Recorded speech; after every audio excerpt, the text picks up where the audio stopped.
Assalamualaikum Pak. Waalaikumsalam warahmatullahi wabarakatuh. Mohon maaf mengganggu waktunya sebentar. Kami mau mewawancarakan Bapak tentang sosialisasi terhadap siswa yang mau masuk perguruan tinggi negeri Ya, ke boleh. depannya. Tujuan kami di sini mau wawancarain Bapak, bagaimana sih Pak cara mengatasi agar anak tidak patah semangat apabila tidak masuk perguruan tinggi? Perguruan tinggi ya. Perihal perguruan tinggi itu pertama kan ada dua, negeri dan swasta. Jadi biasanya identik ya anak-anak itu merasa kecewa apabila tidak bisa masuk ke perguruan tinggi negeri. Ya, solusi lainnya seandainya dia tidak lolos lewat jalur rapot, berarti harus diberikan solusi lain berupa jalur tes yang mana sekarang namanya adalah SNBT gitu. Atau kalaupun gagal ya tetap kita berikan solusi di perguruan tinggi swasta seperti itu. Nah, ini pertanyaan kedua Pak. Bagaimana tanggapan Bapak apabila ada anak murid yang tidak jujur dalam mengikuti seleksi untuk masuk perguruan tinggi? Oke, kejujuran ya, perihal kejujuran. Kalau saya punya dasar adalah kejujuran itu di atas segala-galanya. Jadi memang kalau diawali dengan ketidakjujuran biasanya kesannya tidak berkah. Banyak sekali pasti nanti batu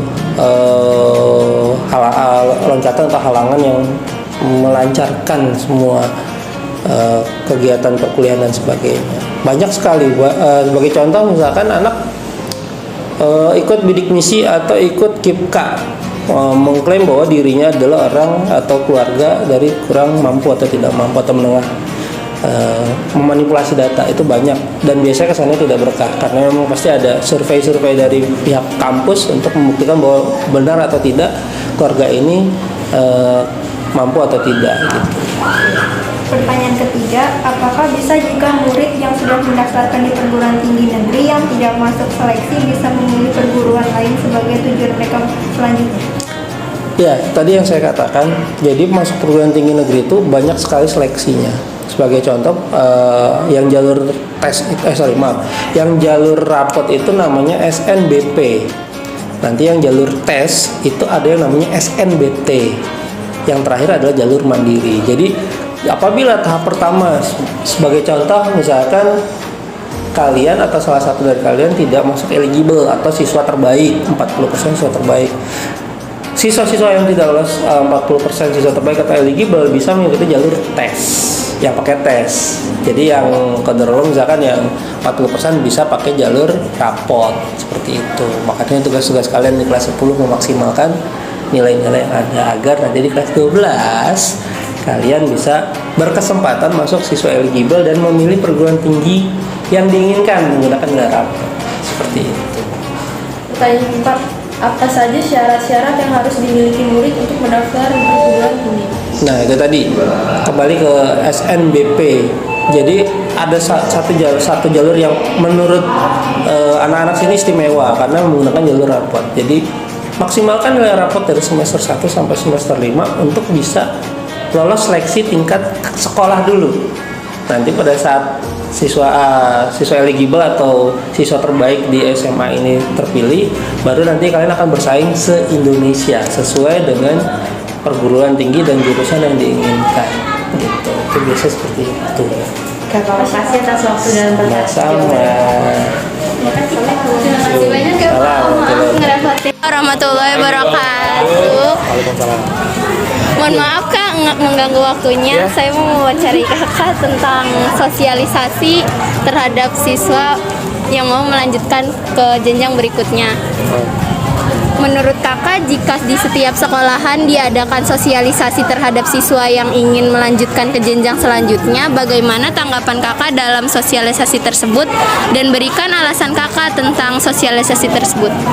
Oke, jadi menurut saya sosialisasi ini sangat bagus dikarenakan banyak siswa yang ada di SMA Santa Muda hari ini masih buntu bagaimana dia caranya untuk melanjutkan ke jenjang selanjutnya setelah SMA gitu.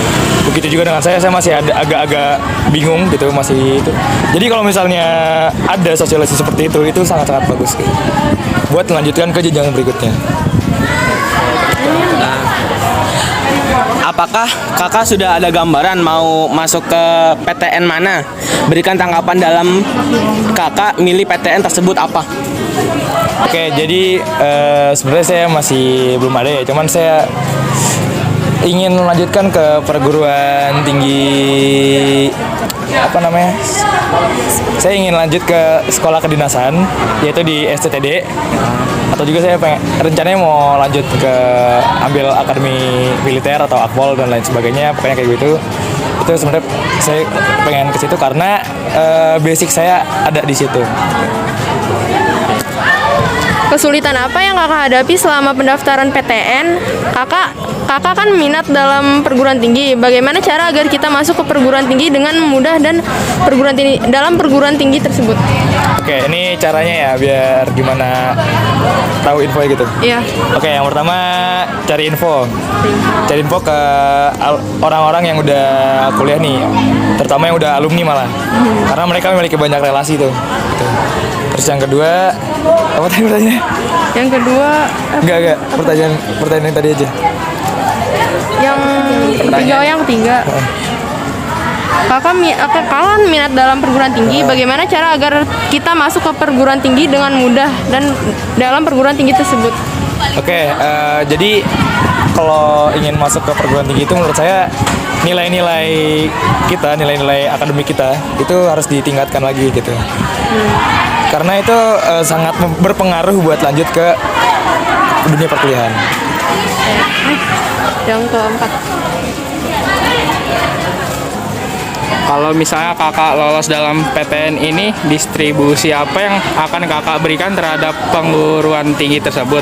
Misal kakak ikut organisasi tertentu atau apa dalam PTN tersebut? Oke, saya yang pasti akan melanjutkan, kemungkinan besar saya akan melanjutkan organisasi saya karena dari SMP hingga SMA saya cukup banyak organisasi gitu.